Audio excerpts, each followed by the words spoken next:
mum style, she said. Yeah, mum style, that's right. This is Marion style. Marion style, yes. Very tasty. Oh, thanks, Mum. Cheesy, beefy bolognese sauce takes hours, right? Well, I'm going to bend the rules a little bit here, guys. This is definitely not your traditional bolognese. It is my spaghetti bolognese.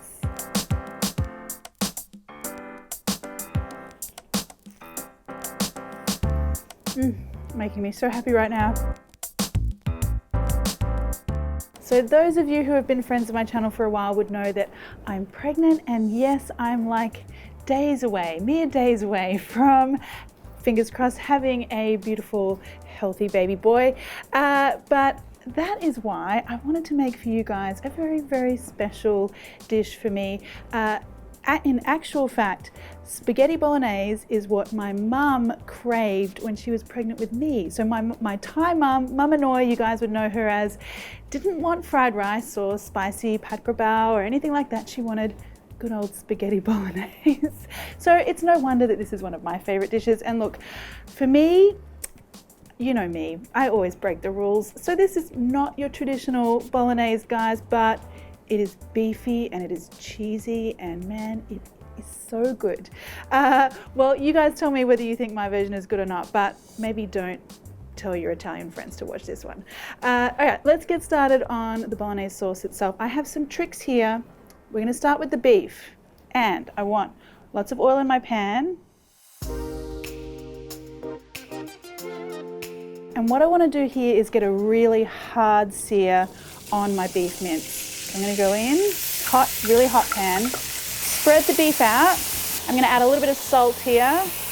Wow, a good dash of salt.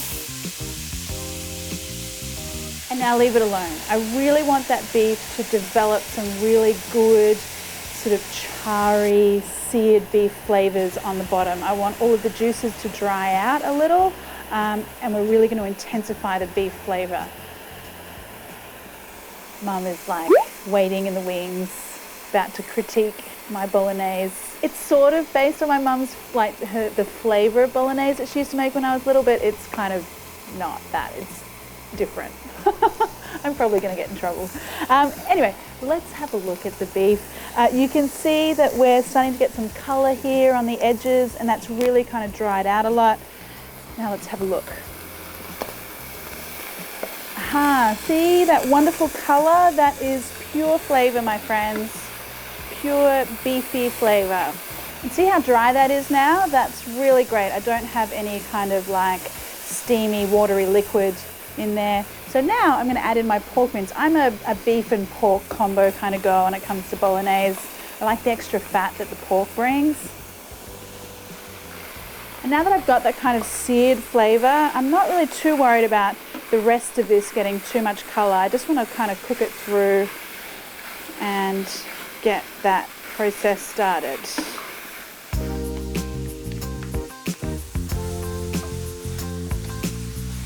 Okay, so now I'm going to add in my onion. See, if I added the onion and the garlic earlier, then that would have burnt when I was trying to get that really hard sear on the beef. There is method to the madness. And the garlic. Just give that onion a little bit of time to cook down a little, and I'm going to grab some carrot. So my mum always put carrot in her spaghetti bolognese, so, you know, I kind of like to see the little bits of orange and, you know, have that little bit of flavor in there. So it's just my preference. Okay, so I've got nice, very cute little cubes of carrot. I love how they look in the finished dish. Okay, let's toss that through. Now you also notice that I'm using a really wide, shallow pan for this. And the reason is that I am trying to do this a little quicker than the usual kind of simmering for hours and hours that traditional bolognese would take. But that means that I want everything, or all the liquids, to evaporate really quickly. So that's why I'm using the wider pan, because it gives us more surface area for the evaporation. I don't think that was too food nerdy. There's just, you know, a little bit of explanation required. Okay, so tomato paste goes in now. Just mix that through until you can see everything taking on a beautiful deep red color. And now some tinned tomatoes, they go in.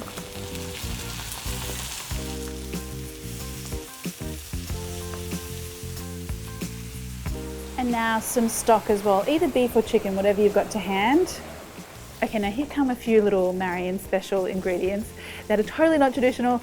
Actually, if you want to watch a really lovely traditional Bolognese sauce, you should check out the collab I did with my friend Sylvia, who made the most beautiful, very traditional Bolognese sauce.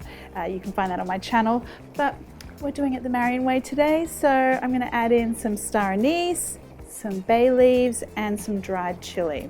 So the star anise, really important one, guys. That one kind of boosts the meatiness, if you like, of the sauce itself. You won't notice it particularly, the flavor, but it kind of gives this really beautiful background hint of mysterious spice. It's a really good one to add.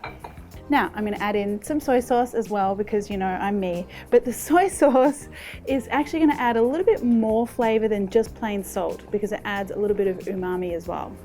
So I'm going to add that in. Now a little dash of sugar and some nice fragrant herbs here. Got some thyme and some rosemary. I just like to put the sprigs in whole so that it kind of infuses the flavor rather than peppers it too strongly with the leaves itself. Now I want to turn the heat down and put a lid on, and we're just going to give that 30 minutes. That's all it needs, not hours, just 30 minutes.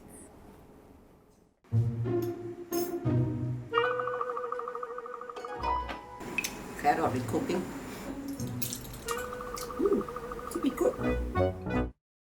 Okay, kitchen is smelling amazing. Let's take a look at what we've got. Oh, look at how luxe that is. I mean, you know, 30 minutes and it's so thick and rich, and we're gonna jazz things up even more. I'm gonna add a little bit of cream here.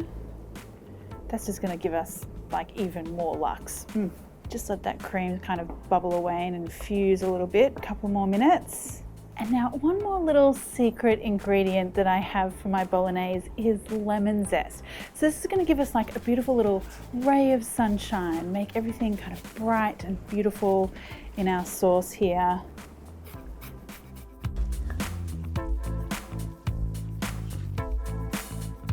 And now I'm going to take out those aromatics because they've done their job. So I'll take the chilies, bay leaves, herbs, and we want a little dash of white pepper here as well. It's the little things that make all the difference, guys. Now, if there's one thing that us Asians can agree with the Italians on, that is overcooked noodles, like the biggest no-no. So let's make our spaghetti nice, everyone. Boiling water, lots of salt. I really want this pasta water seasoned beautifully because I'm going to use some of it to finish off my sauce as well.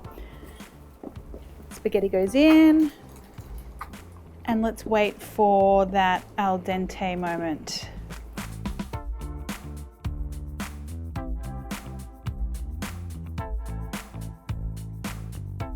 Okay, so let's check on this pasta. I want it just with that little bit of bite through the center. Okay, that's looking good. So now what I want to do is grab some bolognese, pop that into a pan,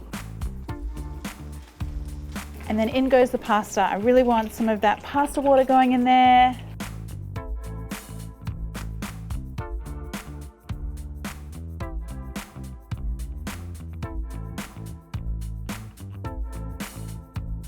And now this is where the little extra zhuzhing at the end is going to make all the difference. I want that pasta to keep cooking in that pan. I'm going to add a little bit of pasta water, and by mixing and turning that pasta in that sauce, we're going to create something luscious and beautifully glossy and rich. Oh, check out that magic happening right there.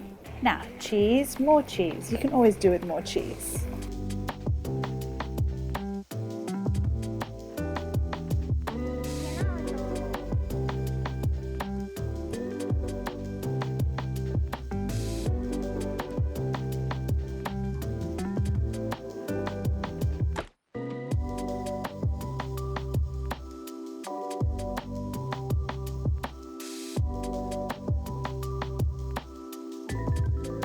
Let's get that out onto a plate.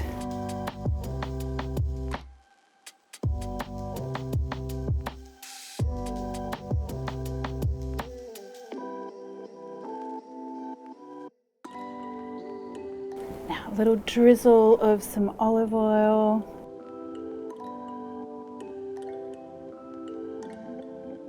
Some fresh basil is always nice, you know, a little bit more olive oil and cheese at the table, and that is one epic looking bowl right there. I mean, and I don't think, you know, is there anything better for a pregnant lady? Carbs, bolognese, cheese. I can see why my mum ate a ton of this when she was pregnant with me.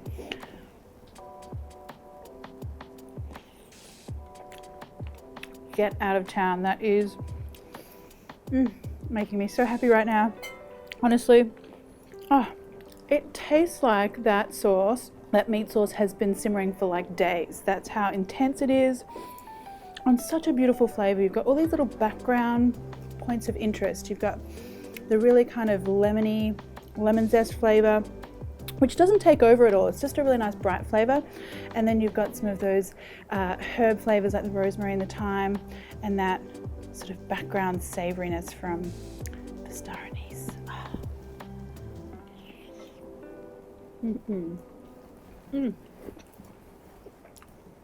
All right, forget about it. I am done.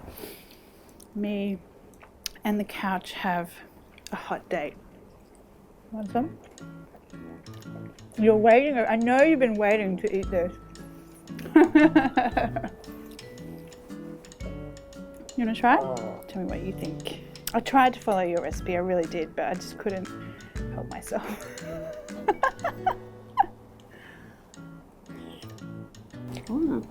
Very tasty. It tastes all the flavor there. Beautiful. Thanks, Very Mum. tasty.